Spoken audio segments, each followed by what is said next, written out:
ഞാൻ എപ്പോഴും പറഞ്ഞൊരു കാര്യമുണ്ട്. ഗുഡ് മോർണിംഗ് കേരളത്തിൽ ഒരുപക്ഷെ നമ്മൾ ഏറ്റവും കൂടുതൽ ഉപയോഗിക്കുന്ന ഒരു വാക്കെന്ന് പറയുന്നത് മാറ്റമാണ്. കാരണം നമ്മൾ സർക്കാരിനെ കുറിച്ച് പറയുമ്പോഴൊക്കെ മാറ്റം എന്ന വാക്കിനെ കുറിച്ച് പറയാതെ കടന്നു പോകാൻ കഴിയില്ല. അത്രമാത്രം വലിയ മാറ്റങ്ങളാണല്ലോ ഈ 10 വർഷം കൊണ്ട് കേരളത്തിലുണ്ടായത്. ഞാൻ നേരത്തെ പറഞ്ഞു ഞാനൊരു യാത്രയിലായിരുന്നുവെന്ന്. ആ യാത്രയിൽ കൂടുതലും സഞ്ചരിച്ചത് ദേശീയപാതയിലൂടെയായിരുന്നു. നോക്കൂ, സത്യത്തിൽ ഞാൻ അത്ഭുതപ്പെട്ടു പോയി ദേശീയപാതയിൽ ഉണ്ടായ ഈ മാറ്റങ്ങൾ കണ്ടിട്ട്. കാസർഗോഡ് മുതൽ മഞ്ചേശ്വരം വരെ 6 വരി പാത യാഥാർത്ഥ്യമായിക്കൊണ്ടിരിക്കുന്നു എന്നല്ല, ഏകദേശം പൂർത്തീകരണത്തിലേക്ക് എത്തുന്ന ഒരു കാഴ്ച.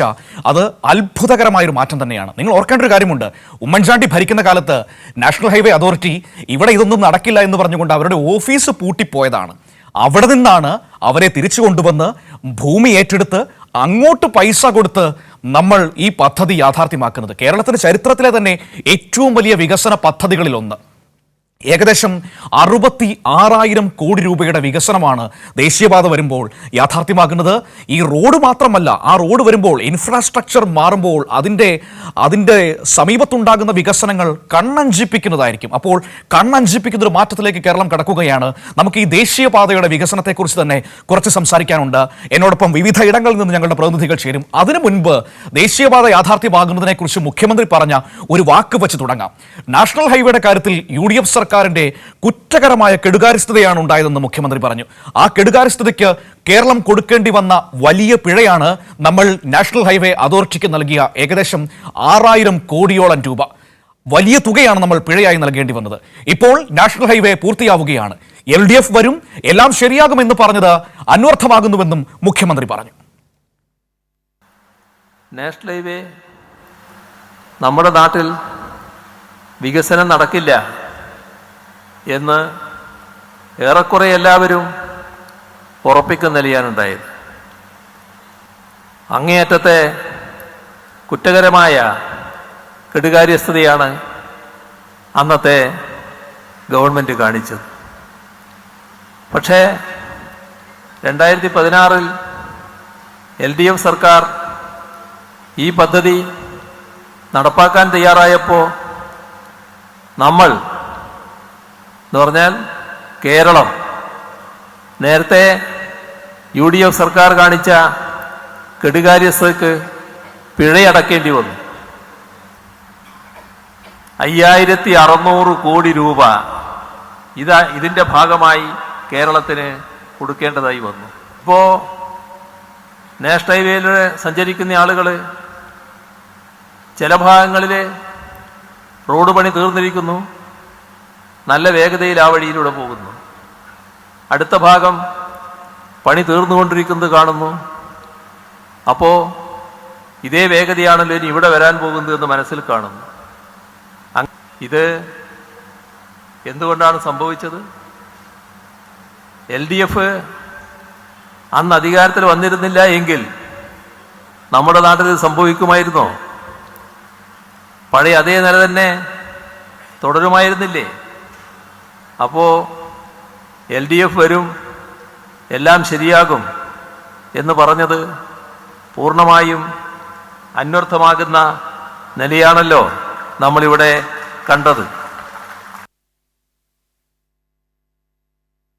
സത്യത്തിൽ അത്ഭുതപ്പെടുത്തുന്നതാണ് ആ ദേശീയപാത വികസനം എന്ന് പറയുന്നത്. കാരണം അതിലൂടെ വാഹനം ഓടിച്ചു പോകുമ്പോൾ, ഞാനിപ്പോൾ കാസർഗോഡ് കൂടി വണ്ടി ഓടിച്ചു പോയപ്പോൾ സത്യം പറഞ്ഞാൽ ഞെട്ടിപ്പോയി. കാസർഗോഡ് നഗരത്തിന് മുകളിലൂടെ ഒറ്റത്തൂണിൽ നിർമ്മിച്ച കറന്തറക്കാട് മേൽപ്പാലമുണ്ട്. അതിലൂടെയൊക്കെ വാഹനം ഓടിച്ചു പോകുമ്പോൾ നമ്മൾ അത്ഭുതപ്പെടുകയാണ്. ഇങ്ങനൊരു യാത്ര സ്വപ്നത്തിൽ പോലും നമുക്ക് ചിന്തിക്കാൻ കഴിയുമായിരുന്നില്ല 10 വർഷങ്ങൾക്ക് മുൻപ്. ഓർക്കണം, 10 വർഷങ്ങൾക്ക് മുൻപ്. പക്ഷേ ഇപ്പോഴിത് അത് യാഥാർത്ഥ്യമായിരിക്കുന്നു. 18 സ്ട്രെച്ചുകളിലാണ് ദേശീയപാതയുടെ വികസനം നടക്കുന്നത്. നിങ്ങൾക്ക് ആ ചിത്രത്തിൽ കാണാൻ കഴിയും. പണി നടക്കുന്നത് 19 സ്ട്രെച്ചിൽ. അതിൽ വിവിധ ഘട്ടങ്ങൾ ഞാൻ നിങ്ങളോട് പറയാം. ഒന്നാമത്തെ സ്ട്രെച്ച് എന്ന് പറയുന്നത് തലപ്പാടി ചെങ്കളയാണ് കാസർഗോഡ് ജില്ലയിൽ. അത് 90% പണി പൂർത്തിയായിരിക്കുന്നു. അതായത് ആദ്യഘട്ടം നമ്മുടെ സംസ്ഥാന അതിർത്തിയായ തലപ്പാടി മുതൽ കാസർഗോഡ് ടൗൺ കഴിഞ്ഞ് കുറച്ചുകൂടി മുന്നോട്ട് വരുമ്പോഴുള്ള ചെങ്കള വരെയുള്ള ആദ്യ റീച്ച്, അത് ഊരാളുകളാണ് പണി നടത്തിയിരിക്കുന്നത്. ഏകദേശം 90% അത് പൂർത്തിയായിരിക്കുന്നു. രണ്ടാമത്തെ സ്ട്രെച്ച് എന്ന് പറയുന്നത് കാസർഗോഡ് ജില്ലയിൽ തന്നെയുള്ള ചെങ്കളം നീലേശ്വരമാണ്. അവിടെ 75% പണി പൂർത്തിയായിരിക്കുകയാണ്. മൂന്നാമത്തെ സ്ട്രെച്ചിലേക്ക് എത്തുമ്പോൾ നമ്മൾ കാസർഗോഡ് നിന്ന് കണ്ണൂർ ജില്ലയിലേക്ക് കടക്കുകയാണ്. നീലേശ്വരം തളിപ്പറമ്പ് സ്ട്രെച്ചാണ്. അവിടെ ഏകദേശം ഒരു 78% പണി പൂർത്തിയാക്കിയിരിക്കുന്നു എന്നതാണ് മറ്റൊരു പ്രധാനപ്പെട്ട കാര്യം. നാലാമത്തെ സ്ട്രെച്ച് എന്ന് പറയുന്നത് തളിപ്പറമ്പ് മുഴുപ്പിലങ്ങാട് സ്ട്രെച്ചാണ്. അത് കണ്ണൂർ ജില്ലയിൽ തന്നെയാണ് പൂർണ്ണമായി കടന്നു പോകുന്നത്. അവിടെ 75% പണി പൂർത്തിയാക്കിയിരിക്കുന്നു. അടുത്തത് അഴിയൂർ വെങ്ങളമാണ്. കോഴിക്കോട് ജില്ലയിലേക്ക്, നമ്മൾ കണ്ണൂർ ജില്ലയിൽ നിന്ന് നേരെ കോഴിക്കോട് ജില്ലയിലേക്ക് കടക്കുകയാണ്. ഈ മാഹി ബൈപ്പാസ് ഒക്കെ ഇതിന്റെ ഭാഗമായിട്ട് വരുന്നതാണ് കേട്ടോ. അപ്പോൾ കോഴിക്കോട് ജില്ലയിലേക്ക് നമ്മൾ എത്തുമ്പോൾ അഴിയൂർ വെങ്ങളം, അവിടെ 65% പണി പൂർത്തിയാക്കിയിരിക്കുന്നു. കോഴിക്കോട് ജില്ലയിലെ അടുത്ത സ്ട്രെച്ച് എന്ന് പറയുന്നത് കോഴിക്കോട് ബൈപ്പാസ് ആണ്. കോഴിക്കോട് ബൈപ്പാസിന്റെ ഏകദേശം 90% പണി പൂർത്തിയായി കഴിഞ്ഞിരിക്കുന്നു. അതിനൊരു പ്രത്യേകത കൂടിയുണ്ട്. കോഴിക്കോട് നഗരം ഇപ്പോൾ ആ ബൈപ്പാസിന് ചുറ്റും വളരുകയാണ്. കാരണം വലിയ മാളുകൾ, വലിയ ബിൽഡിങ്ങുകൾ, ഒരുപാട് സ്ഥാപനങ്ങളൊക്കെ വന്നുകൊണ്ട് കോഴിക്കോട് നഗരം ആ ബൈപ്പാസിലേക്ക് വളരുന്നതാണ് നമുക്കിപ്പോൾ കാണാൻ കഴിയുന്നത്. മേൽപ്പാലങ്ങളൊക്കെയായി 90% പണി അവിടെ പൂർത്തിയാക്കിയിരിക്കുന്നു. പിന്നീട് ഈ കോഴിക്കോട് ബൈപ്പാസിന്റെ വീതി കൂട്ടുന്ന ചില നടപടികളും ചില ഭാഗങ്ങളിലുണ്ട്.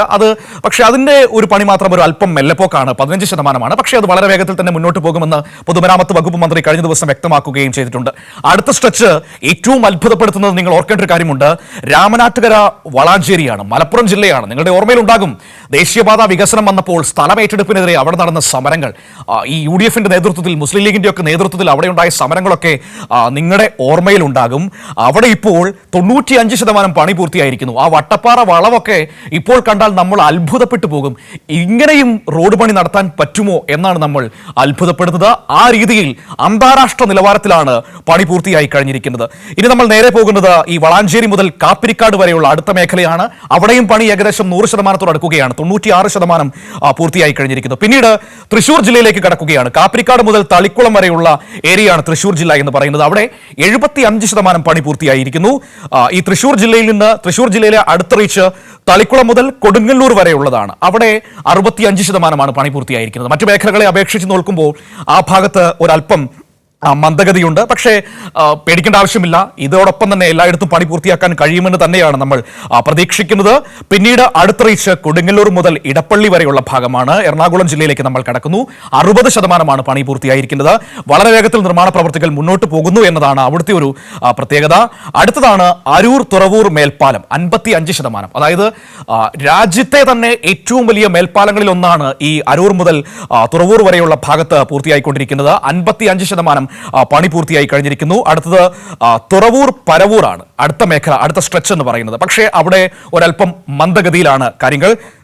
38% മാത്രമേ അവിടെ പൂർത്തിയായിട്ടുള്ളൂ. പിന്നീട് പറവൂർ കൊച്ചുകുളങ്ങരയുണ്ട്, അവിടെ 60% പൂർത്തിയായി കഴിഞ്ഞിരിക്കുന്നു.